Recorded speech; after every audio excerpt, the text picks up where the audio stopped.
Good evening all and welcome. The emergency services have some of the toughest jobs around, having to deal with life-threatening situations and people in critical condition. It's certainly not easy. I hope you're ready for a very dark episode indeed. So get comfortable and let the darkness take control. My father was a first responder for 27 years. He has two stories that he says will always go down as his worst. His first happened when I was about 2 or 3. I'm his firstborn, so working with accidents concerning kids shook him up a little bit more. He was a paramedic / volunteer firefighter / police officer, since we live in such a small town. They got a call for a car accident on the first day of school. They arrived on the scene of the accident to find a mother that was absolutely fine besides the usual bumps and bruises. But somehow, between the hood of the car caving in and an object from another car going through the windshield, her 4-year-old son had been completely decapitated. She had let him sit in the front seat of the car with no car seat, and he was still holding his backpack in his hands. The second happened in 2012. He was at work and heard a call to go out over the scanner for a golf car wreck. Normally you wouldn't think that a golf cart would be too dangerous. This wreck was with two 13-year-old girls. They were going down an extremely steep hill, and the driver slammed on the brakes and the brakes locked. The golf cart slid and started flipping. The impact threw the driver out, and she only had a broken collarbone.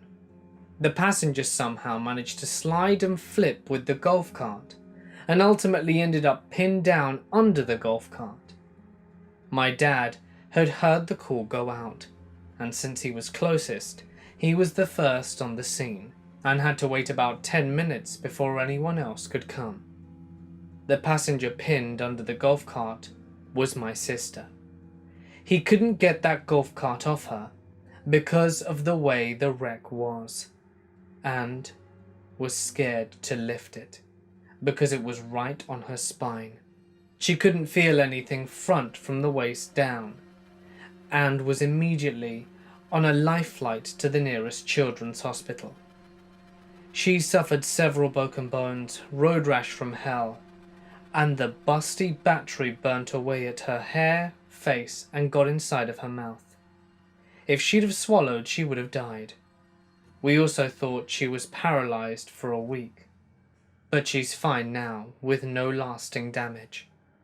My dad says that the worst part though, as a parent, not being able to lift an object so heavy off her and just having to wait for everyone else to arrive is the worst feeling in the world.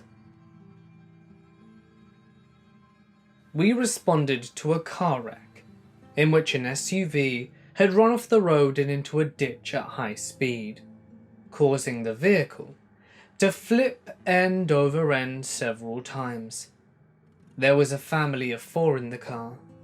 The father, driver, was unbelted and was ejected through the windshield, after which the vehicle landed on him before continuing to flip. He was dead on the scene when we arrived. The mother was in the passenger seat, and she was belted, but the belt somehow malfunctioned, and she was thrown forward far enough onto the windshield and was pushed far back enough for her head to hit the windshield and put a hole through it. She was alive when we arrived, but barely. The vehicle was severely mangled, and we were able to extricate her quickly. We had to work a trauma code on her while she was still in the seat, incubation, IV lines and the like.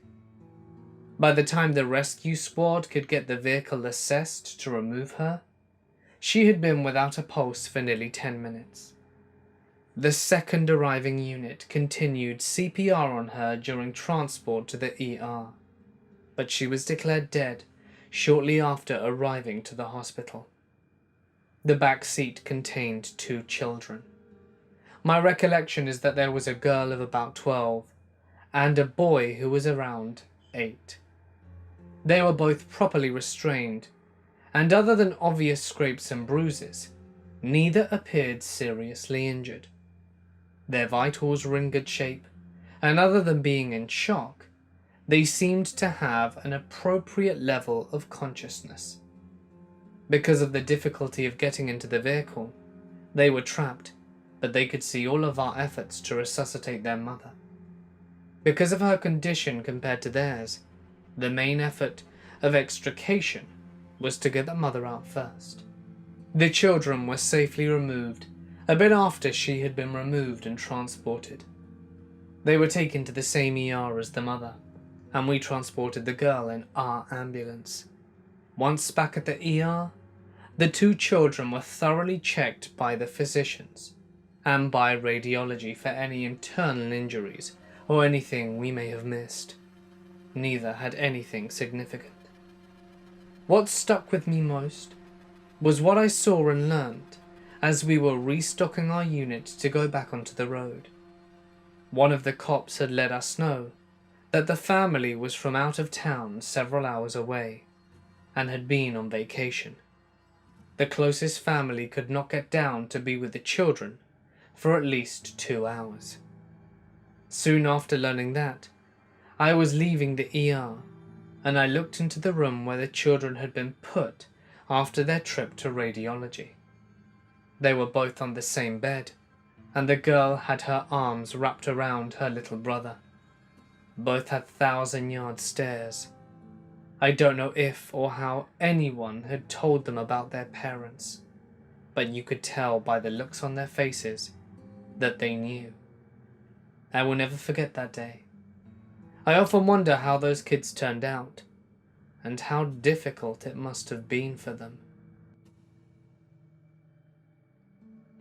I work for the emergency services, and I've had some pretty gnarly calls in the past.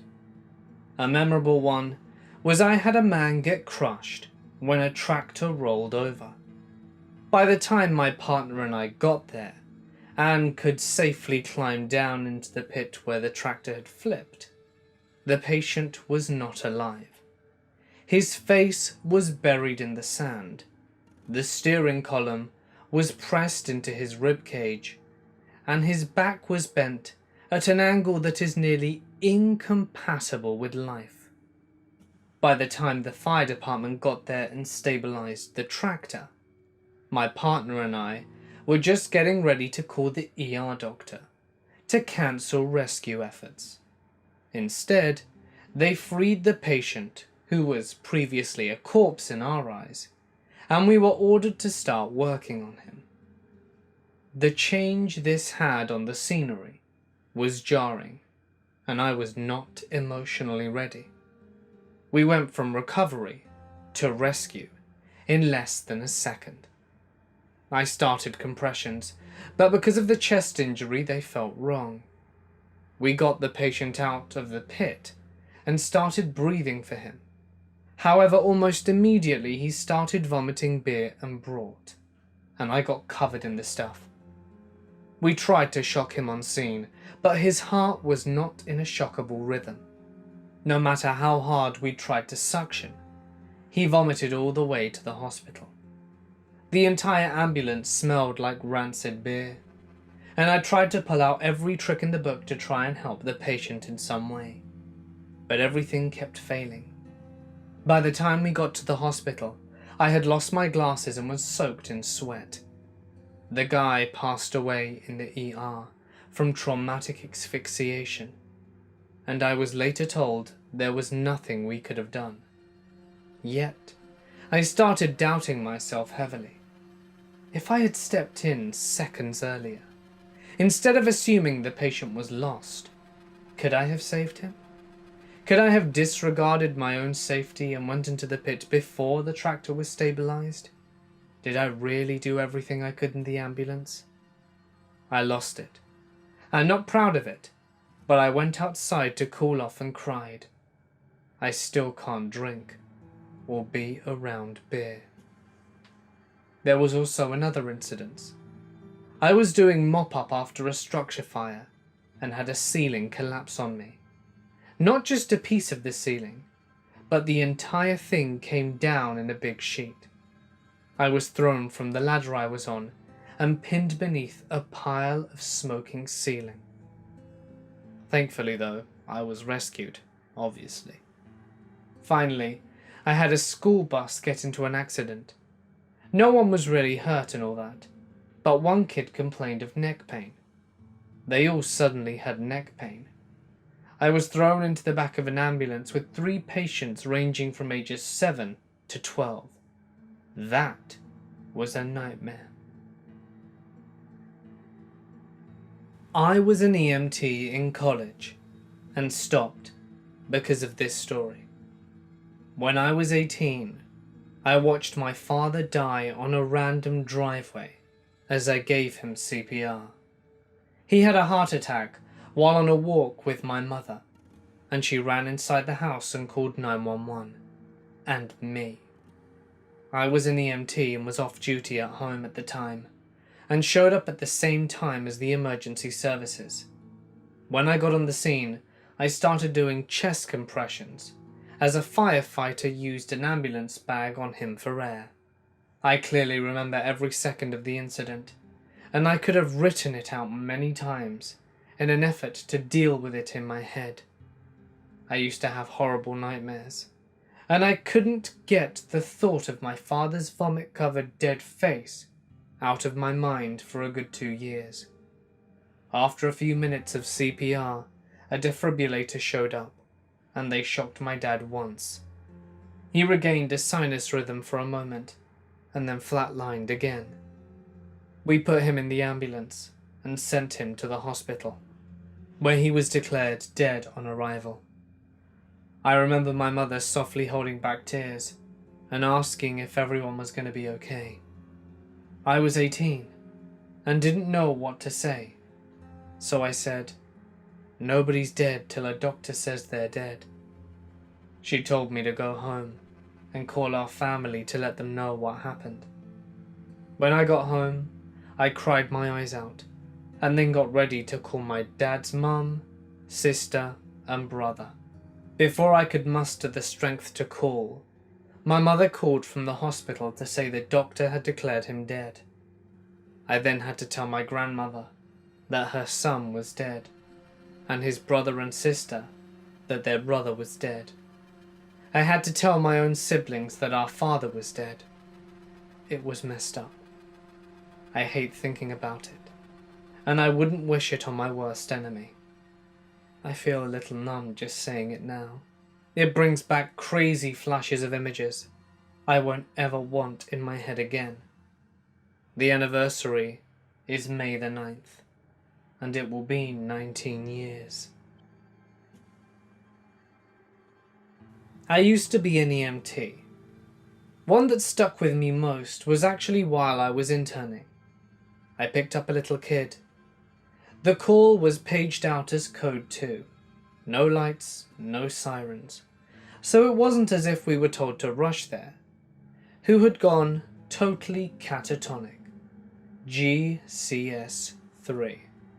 At an emergency care centre, out in the sticks. The doctor called 911 and we showed up.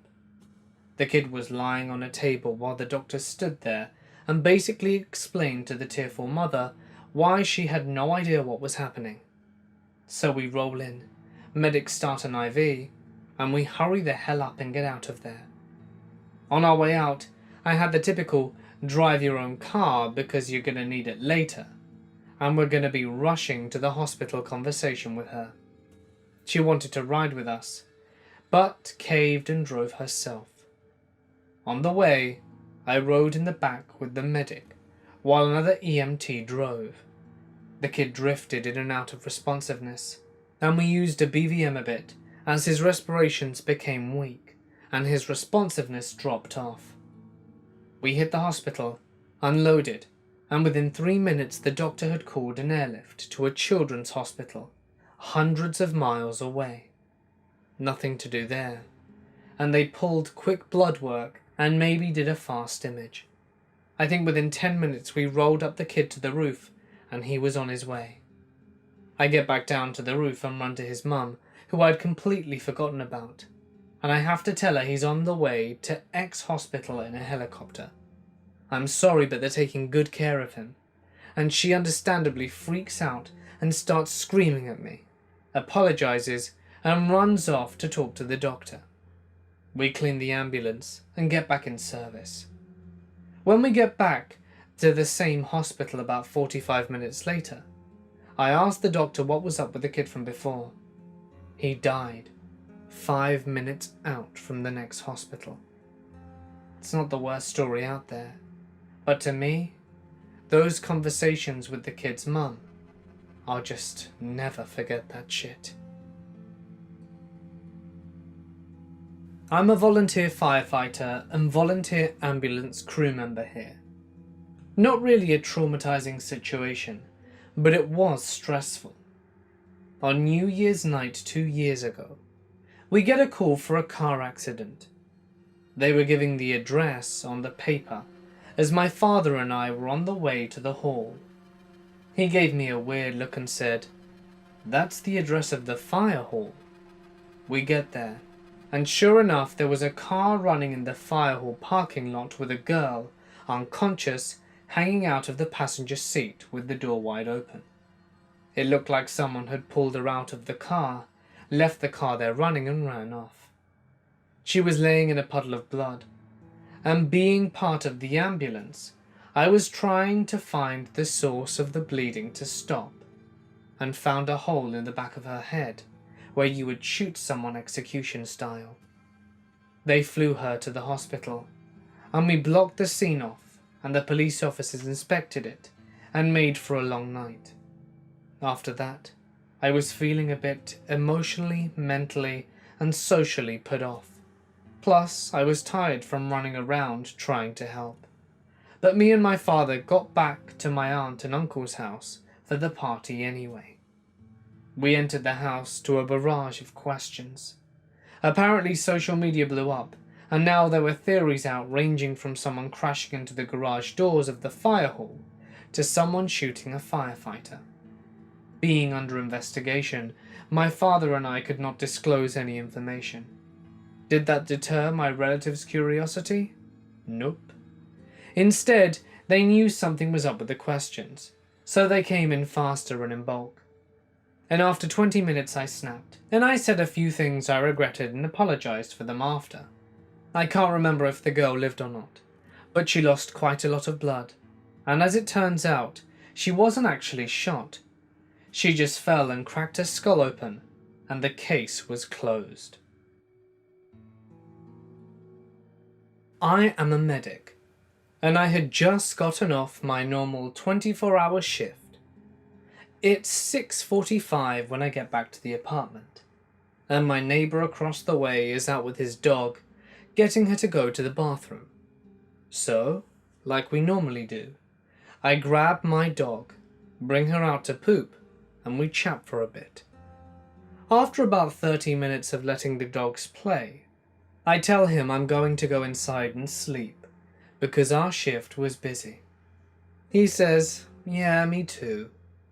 Thinking back, that was kind of weird, because it was a Tuesday morning at 7:30, and he was dressed for work.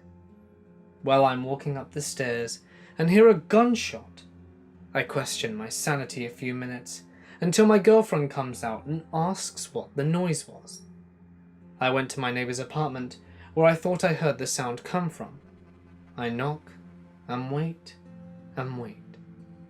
Finally, I just open the door to see him slumped on the couch, with blood splattered on the walls and a huge pool of blood on the ground around the couch. Gloved up, because I had one last pair in my pocket, I call 911 and check to see if he's still alive. He wasn't. This only troubles me, because from the outside his life was great. Nice wife, sweet dog, great job at his family's construction business, making 6 figures before 30. He was always happy when we talked. Never had a bad thing to say about anything or anyone. I guess that's just how depression is, though. I was an EMT for 6 years. 2 of the most disturbing calls I took involved children. The first was within a few months of becoming an EMT. We got a call for a 3-month-old not breathing. When we got there, the fire department had already begun doing CPR for a little while. We knew almost immediately that there wasn't anything that we could do.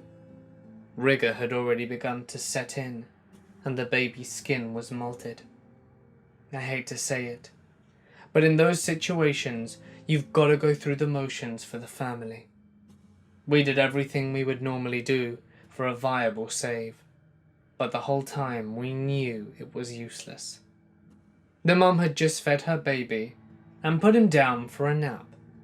She checked on him when his nap went longer than usual and found him not breathing. When we went to the hospital and into a room in the ER, the doctor called it almost immediately. We had to pass the mum on the way out of the room, knowing what was coming next. The second was involving a kid of about 9. He was walking home from school and crossed the street with his friends. The street curved and there were cars parked on both sides. He was hit by a car going around 35 to 40. When we got there, the fire department was already doing CPR, and every chest compression and squeeze of the bag valve mask made bubbles in the blood come out of his ears. As a parent of an almost 2-year-old, these calls have given me a false sense of fear. Babies can die in their sleep. It's not that common. I would check on her frequently through the night. I installed a baby cam above her bed and still frequently check just to make sure that she is breathing. My brother was an EMT for a good while and told me this story. His ambulance was called to pick up a guy from a halfway house to take to the hospital because he was going crazy. When they arrive, turns out the cops were already there and told them to call an ambulance because the crazy guy was so big they didn't want to deal with him. My brother is pretty big, but his partner that night was a 5-foot girl, so he basically decided he was on his own. He gets in the elevator to go up to the floor where the guy's in the hallway and has been yelling at anyone who tries to take him in. When the elevator door opens, this huge guy is standing right at the door glaring at my brother. My brother stares back for a moment, breaking the silence. "Dude, you're big as hell." The guy's glare softens. Then he starts laughing. My brother says, "Look man, everyone's just a bit worried about you. Would you mind coming with us? We'll just get you checked out at the hospital for the night." The guy stops laughing and says, "Yeah, we're all right," and he gets in the elevator with my brother, voluntarily, gets on the stretcher waiting outside, then goes to the hospital without incident. Sometimes the right words can be better than force. This was told to me by my EMT friend. In one of the apartments in a nearby city, the apartment manager went in to investigate a really bad smell in one of the lower units. Apparently people all around it were complaining. Once he saw what was up, he called the ambulance. So first responders show up, which included my said EMT friend. And there's this lady sitting on a couch. There's also something squirmy going on down in her underpants area. So they check her out, and in the process remove said undergarments. And out falls a swarm of maggots. Apparently said individual had a fairly strong substance abuse problem, Some of the needles she poked into her nethers, which caused an infection. This led to rotting flesh, which attracted flies, which in turn led to maggots. The worst part, she was not dead, just so drugged up that she basically never noticed that she was literally rotting and falling apart from the waist down. I was working the day shift, riding with the emergency services supervisor. We were on the lower 9th ward of New Orleans, helping load a 500-pound patient into the emergency services unit, on the call. They were requesting that we follow them to the hospital to help unload the patient when a new call came out for a code blue, cardiac arrest, at a strip club in New Orleans East. We left the scene and quickly arrived at the strip club. It was around 3 in the afternoon, and the place was packed. I hopped out of the truck, grabbed the defibrillator, and went inside. Several patrons flinched noticeably at the prolonged open door and sun exposure. I asked where the patient was, and the manager told me in the champagne room. I walked back there with my equipment as the entire club watched. Even the strippers on the bar stopped dancing briefly. The champagne room was really a square area with high walls that did not reach the ceilings and benches around the side. On those benches were 3 strippers only in G-strings, looking anxiously at the scene on the floor. On the floor was an old man with 2 strippers on top of him, performing absolutely perfect 2-person CPR. They were also only in G-strings, one doing mouth to mouth, the other bouncing up and down doing chest compressions. I stopped for a second just to take that in. The EMS supervisor next to me let out a low, "Whoa, damn." We moved in and took over. I placed the defibrillator on the patient. He was in ventricular fibrillation, one of the rhythms that we shock. I asked everyone to get clear and shocked him. When he jumped, all the strippers squealed. We repeated a few shocks with more squeals and continued CPR, intubating the patient. Several paramedics were doing this while I looked through his wallet for a medication list. He was on several medications for heart failure, high blood pressure, and also had $700 in his spare pocket, which was far too much money for this particular club. The strippers all seemed to know him. We assumed he was just a regular, and this club was known for prostitution, and I suspected he was getting a little extra in the champagne room, during which he experienced cardiac arrest. When we got the patient into the ambulance continuing CPR with no signs of life, we took him to a hospital nearby. The doctor working there that day was a woman who had recently been divorced and was very angry at men in general. She did not speak of the patient highly.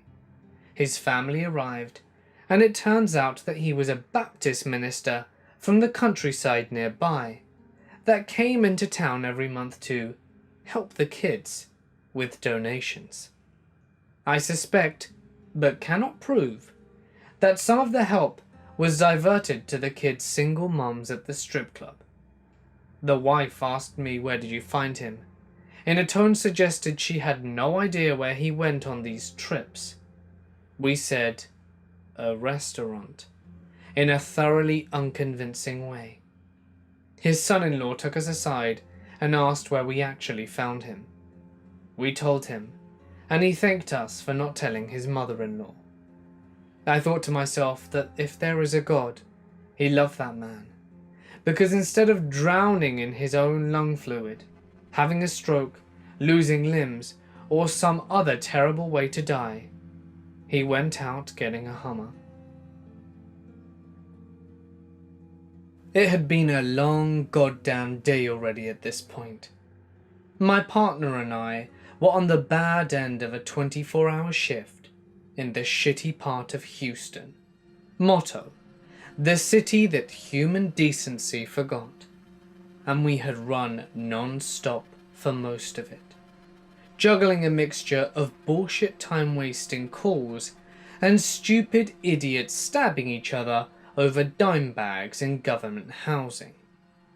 I was coming down with a sinus infection and kept having to excuse myself into hallways to make dying walrus noises during patient assessments. My partner's marriage was falling apart due to a series of truly impressive infidelities on the part of both parties. So any spare second we weren't actively providing medical care to people, he was on his cell phone having really intense conversations with his wife, coiled around himself in a mixture of anger and self-loathing, unwinding only to scream profanities at people who failed to yield to the ambulance in a timely manner. We had finally pulled back into the station at around 4 a.m, looking like arse and reeking of the odour that wet uniform, unwashed, urine-soaked drug addicts and stale cigarettes and coffee, unique to EMS, smelt like, and still managed to make it into our bunks. I was sleeping like the dead when tones whistled out for our unit. Again. Medic 4 to anonymous nursing home for a full patient. Code 3. My partner and I stumbled, partly conscious, to the ambulance, me wiping a trail of drool from my chin, and my partner already whipping his phone out. I tapped the unit en route button on the dashboard computer and flipped a U-turn in the parking lot, and turned the lights and sirens on in a pathetically optimistic hope that someone on the road would notice and pull out of the way. "Gabe, am I clear on the right?" I asked as a gap tantalizingly flickered between two cars. "Yield to the goddamn ambulance," my partner yelled, before cooling down. "Oh baby, no, not you," into the phone. "Awesome," I muttered, and slid the ambulance into traffic with nothing that even remotely resembled due regard. We got to the nursing home pretty quickly, mainly because I had stopped caring whether we lived or died, and walked in dragging the 80-pound of crap required for a full call. The lobby was filled with anxious-looking CNAs. One of them ran up to us and said, "Thank God, she's in the last room on the left. We've been doing CPR, but she isn't responding." My partner said several eloquent things regarding dispatch and lack of critical information being conveyed over the radio, and we booked it to the room. It was full to the brim with crying, desperate-looking Hispanic people, centered around an old woman lying motionless on the floor with a hefty CNA doing chest compressions, sweat dripping from her breasts onto the patient's face with every bounce. The old woman was also wearing a nasal cannula, essentially the musketeer's version of oxygen administration, which was hooked up to the emergency oxygen tank from the front desk. The oxygen tank was not turned on, because nursing home.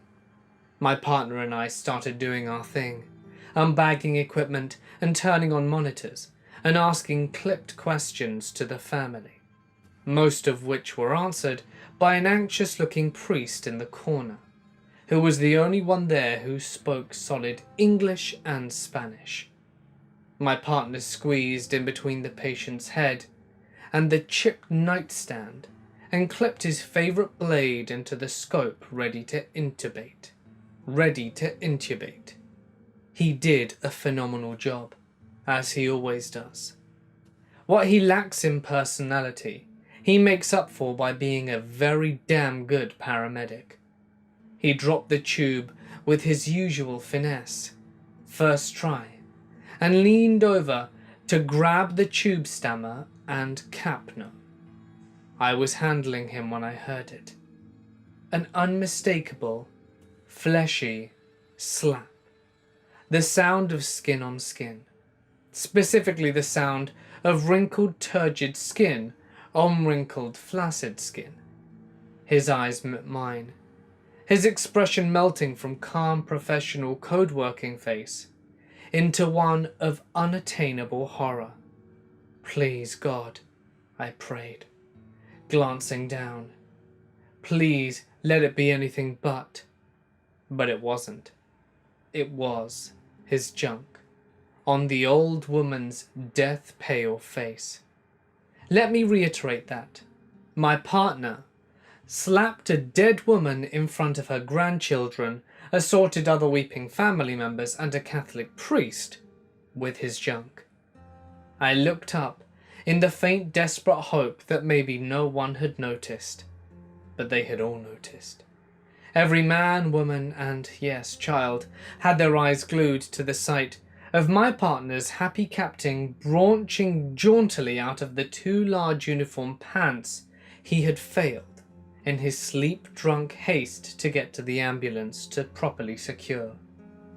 The family was stunned in silence. The CNA's compressions slowed as she processed the fact that her hands were only inches away from my partner's bits. The priest dropped his rosary. We could have literally set off a bomb and not gotten everyone's attention so completely. My partner, like the professional he is, first secured the tube and placed Capno, and then frantically stuffed himself back into his pants, while I confirmed tube lady placement with the additional checkpoints we use. Then we wrangled the lady onto the stretcher, my partner talking a mile a minute as he explained what we were doing and where we were going to the shell-shocked family. The old woman was not successfully resuscitated, despite ours and the hospital's best efforts. But we knew that well before we even left the nursing home. There are some codes you work because there's hope, and there are some codes you work so everyone's insurance companies go home happy, and so family members know that everything possible was done to save their loved ones. After we finished and were on our way back to the station, I broke the silence by turning to my partner and saying, "Seriously, dude." He explained that he and his wife hadn't been making the 2-backed beasts for a month now, and he'd been afraid to go out and pick another woman because his wife's divorce lawyers were sniffing around. He'd been doing a lot of jerking off, but hadn't had time this shift because we'd been so busy. He'd been so tired that when we got back to our bunks he'd just fallen asleep. But then he'd been in the middle of a very vivid dream involving Halle Berry and Beyonce when the tons dropped. My partner, in addition to his ethical failings, has a serious case of jungle fever. Matters hadn't been allowed to reach their natural conclusion, so he had still been at half-mast when we got to the nursing home. Unwittingly, with his pants unbuttoned and the zipper trying desperately to maintain full coverage. In his words, I was alright until I bent over to tube the woman, and looked back up to see those beautiful, glistening chocolate basketballs spilling out that tiny little scrub top. I was already at full adrenaline, man, and I just kinda got my wires crossed. Right now, Satan is authorizing the overtime hours for the construction crew working on my partner's own personal circle of hell. Hey guys, it's Mort here, and thank you so much for listening. So this was the first time I actually did this topic, and if you enjoyed it, it would really mean a lot to me if you would let me know that by typing it out in the comments section or by leaving a like. That is always appreciated. Something else you could do is know that I post every night, so why not subscribe and hit the little bell icon to not miss those nightly spooks, which I know you all enjoy. Also, my friend Briefcase has just released another corker of a video. Seriously good. I'd recommend to anyone who wants to carry on the creeps tonight to check it out. I'll leave a link on screen and in the description. He's a very good friend of mine, and it would mean a lot to me if you guys did that. So, thanks for that. If there's a story that you would like to share and potentially have read on the channel, feel free to drop it to my new Reddit page, or alternatively, submit it to my email address. Either are fine. Just be sure to stick to the golden rule of putting in plenty of punctuation, paragraphing and description, as that will maximize the chances of your stories being read. But anyway, for now guys, I'm gonna sign off. Stay awesome, and I'll see you in the next one.